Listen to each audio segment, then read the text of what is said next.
Today we're going to talk about what chemists do with the really big numbers that they get. See, the trouble with chemistry is that we are working with things like atoms and electrons and uh, molecules that are very, very, very, very, very small.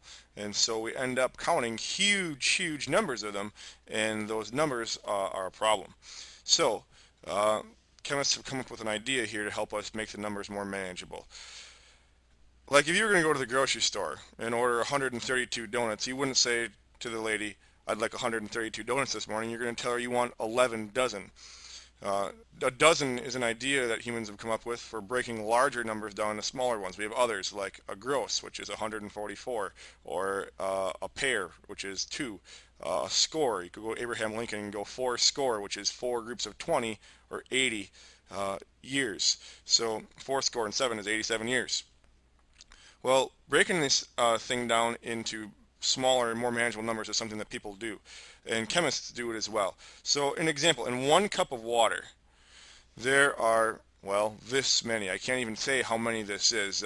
Let's see here, what do we got? We've got millions, billions, trillions, quadrillions, quintillions. Uh, I don't even know. I don't even know what happens after you get to a certain point. It's a big number. And so if we take this and use a dozen to break it down into a smaller number, that should work out for us just like it does with donuts. And we get this number, which is smaller, in fact 12 times smaller than the original number, but still a number that is just mind-bogglingly huge. Since this number just doesn't compute when I run it through my brain, I want to make it smaller still. And that's what chemists do when they use something called a mole. So we need a bigger dozen. A mole, just like the one that runs underground, M-O-L-E, or moles if you're talking plural, is a number. That's all it is. It's a group. It's just like a dozen, just like a pair, just like a gross, just like a score.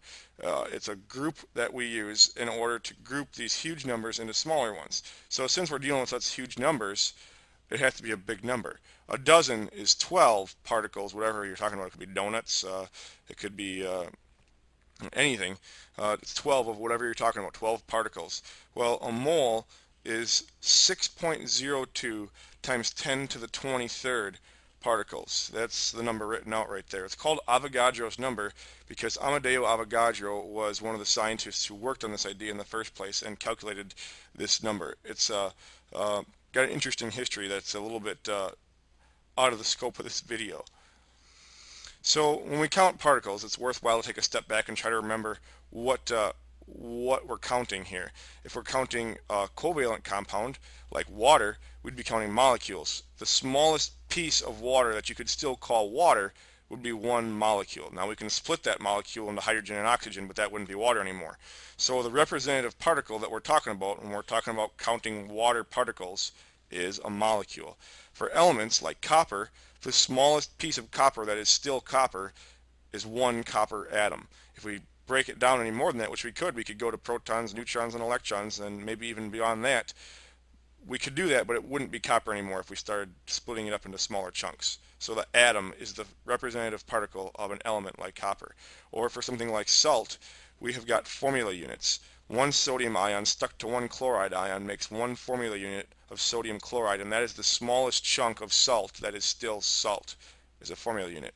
You can also count particles like electrons or any other subatomic particle in moles, and it's whatever you want it to be. But it is a huge, huge number. One of my favorite ways to think about a mole is that if you had a mole of dollars and could spend it at the rate of $1 million every second, think about spending $1 million a second. I think I could maybe make it for maybe a minute before I start running out of ideas. If you could spend if you could spend $1 million a second, it would take you longer than the universe has existed to spend a mole of dollars. It would take you 20 billion years to spend a mole of dollars if you spent it at a rate of $1 million a second. That's crazy. So let's do some example calculations here, starting off with more manageable everyday ideas, like converting slices of bread into dozens. So if someone told you they had 60 slices of bread, how many dozen is that? You could do a simple calculation and tell them. Now we know that this is going to be 5 dozen, and that's not the point. That's an easy calculation to do in your head. What we do want to do is get into the habit of using dimensional analysis to do this calculation, because if we start off doing the easy ones this way, it will be very beneficial when we get to the hard ones. 60 slices, and we've set this up so that the units cancel. We want to get rid of slices and go into dozens of slices, so we have got a numerator and a denominator set up there so they cancel. And when we calculate this out, we take 60 times 1 divided by 12. That's 5 dozen slices. 60 slices of bread is 5 dozen individual slices. We've taken the individual particles, slices, and grouped them into dozens by doing this calculation. We have 5 dozen slices. 5 is an easier number to think about than 60. Similarly, we can do the same thing with atoms, or whatever else you want. In this case, if we had 3.01 times 10 to the 24th atoms, how many moles would that be? Well, what we're going to do is set it up in a very similar way as we did up on the top. We have individual particles here, atoms, which we want to get into groups. And so we are going to set up our dimensional analysis so that the atoms will cancel other atoms, and we will be left with moles for our units. And when we calculate this, which is the hardest part, is putting this in your calculator, make sure you use your E button and do scientific notation correctly. When you calculate this, you end up with 5.00 moles of atoms. So 3.01 times 10 to the 24th is 5 moles of atoms. Okay. Now we've gone from individual particles into groups. Let's try doing it the other way. If we have got groups like 24 dozen, how can we figure out how many individual particles that is? If we got 2 gross of rockets, how would we figure out how many individual particles that is? Well, you are going to say you've got 24 dozen rockets. That's 2 gross. And if you want to get out of dozens and into rockets, we're going to put the dozens in the bottom. In 1 dozen rockets, there are 12 rockets. Make sure that that's true. Cancel your units, and you get that there's 288 rockets in 24 dozen. It's important to check your dimensional analysis problems when you're done with them, because you want your units to cancel out, but you also want that to be a true statement. It would be easy to switch this on accident and say that there's 12 dozen rockets in 1 rocket. And of course that's not true, but if you're doing a calculation in a hurry, it would be easy to flip-flop those. So you want to make sure that you check that, and that you always make sure that your statements are true. Okay? So let's do this now with chemistry. If we had formula units, if we had 2.25 moles of formula units, we could make them out of formula units of salt. Okay? Let's calculate that. So you have 2.25 moles. We're going to put moles in the bottom of the next fraction because we want to cancel moles and get into individual formula units.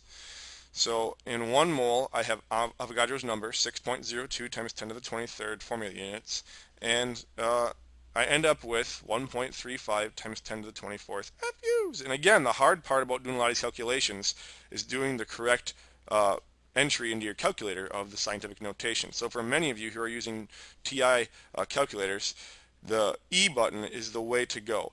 And for a TI, the function that you have to press in order to get that is second comma.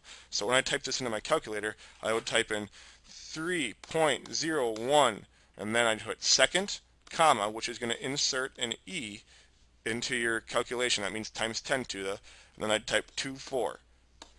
That's 3.01 times 10 to the 24th divided by 6.02, and then second comma, which will insert the E, which means times 10 to the, and then 23rd. Hit enter and you'll get your answer, 1.35 times 10 to the 24th.